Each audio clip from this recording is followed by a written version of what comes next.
دیگر محدثین نے اس واقعے کو لکھا ہے کہ وہ لوگ جو چھوٹی چھوٹی بات پر جھگڑے کر لیتے ہیں، معاف نہیں کرتے ایک دوسرے کو، صرف چھوٹی سی بات پر سالوں ایک دوسرے کے گھر آتے جاتے نہیں ہیں۔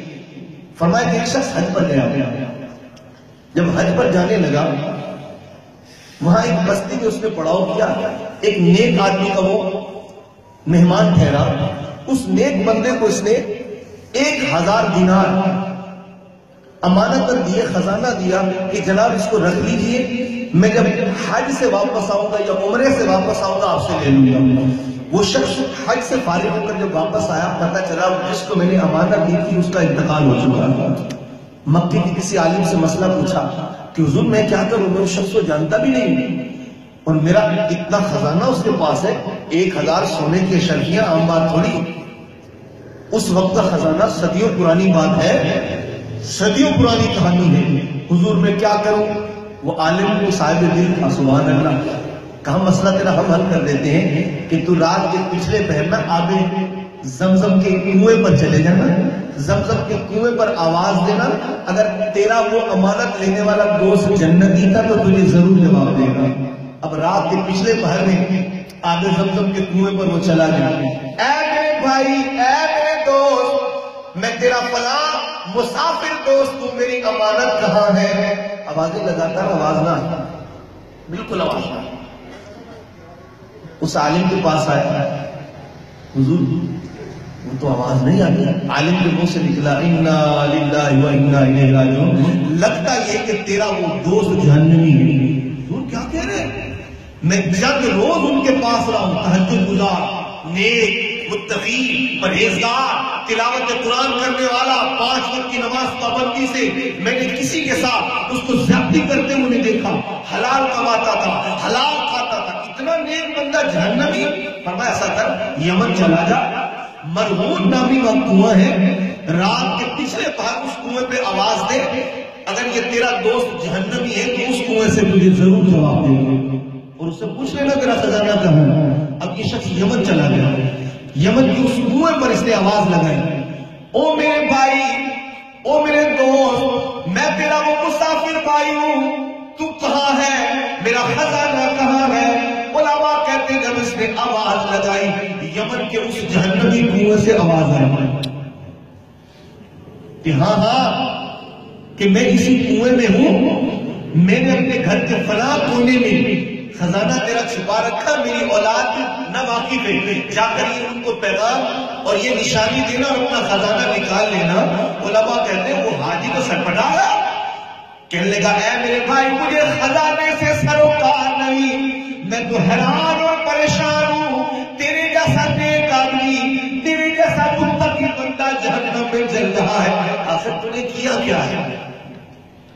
ایسا بھی کون سا گناہ ہے جو تو نے کر لیا ہے کہ تو نمازی ہو کر بھی جہنمی ہے، حاجی ہو کر بھی جہنمی ہے، خیراتی زکاتی ہو کر بھی جہنمی ہے، تہجد گزار ہو کر بھی جہنمی ہے؟ مجھے تو بتا وہ کون سا گناہ ہے جو تو نے کیا خدا تجھے معاف ہی نہیں کر رہا؟ رو کر کہنے لگا اے میرے حاجی بھائی، ہاں ہاں میں بظاہر نیک تھا، بے شک میں سچ بولتا تھا، نمازی تھا، حاجی تھا، زکاتی تھا، خیراتی تھا، سارے موجود تھے، مگر میری ایک غریب بہن تھی، میں نے کسی بات پر اپنی اس غریب بہن سے تعلق توڑ دیا تھا، میں نے اس کو چھوڑ دیا تھا، 1 سال تک میں نے اپنی بہن کو خود سے دور رکھا، یہ تو مرنے کے بعد پتہ چلا کہ میں نے اپنی بہن سے تعلق توڑا تھا، اللہ نے مجھے جہنم میں پھینک دیا۔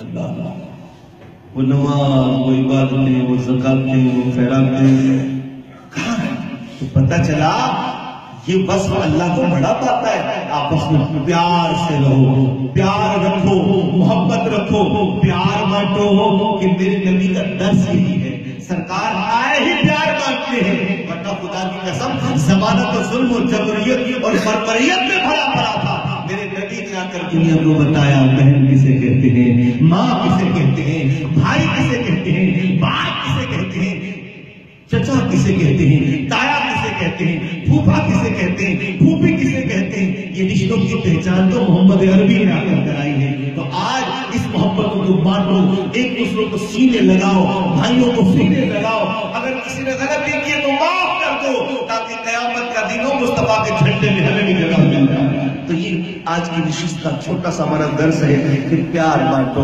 محبت بانٹو، جھگڑے مت کرو. خدا کی قسم جھگڑوں میں کچھ نہیں رکھا، خدا کی قسم جھگڑوں میں کچھ نہیں رکھا، خدا کی قسم جھگڑوں میں کچھ نہیں رکھا. سرکار فرمایا کرتے تھے اے لوگوں سن لو، جو انتقام لینے کی طاقت رکھتا ہو اور پھر انتقام نہ لے، حضور فرمایا اللہ کا نبی اسے جنت کی ضمانت دیتا ہے. تو ایک دوسرے کو سیدھے لگا لو. اگر بھائیوں کا جھگڑا ہے، بڑا خود ہمت کر لے، بڑا بھی بڑا ہوتا ہے، بڑے کا نام بھی بڑا ہے، چھوٹے کے قریب جا کر سینے سے کھینچ کے لگا لے. اب پگلے تو میرا چھوٹا اگر مجھ سے جھگڑا کرتا ہے، جا اگر غلطی تو نے کی تو میں نے تجھے معاف کیا، اگر تیرے نزدیک میری غلطی ہے تو مجھے تو معاف کر.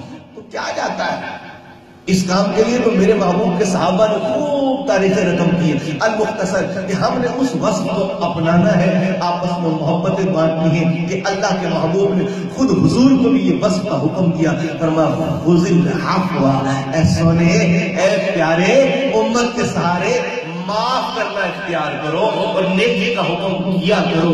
آپس میں معافی کو عام کرو، محبتوں کو بڑھاؤ. اللہ کریم اپنے حبیب صلی اللہ علیہ وسلم کے صدقے ہمیں آپس میں شیر و شکر کر دے، ایک دوسرے کو معاف کرنے کی توفیق عطا فرمائے، ایک دوسروں کے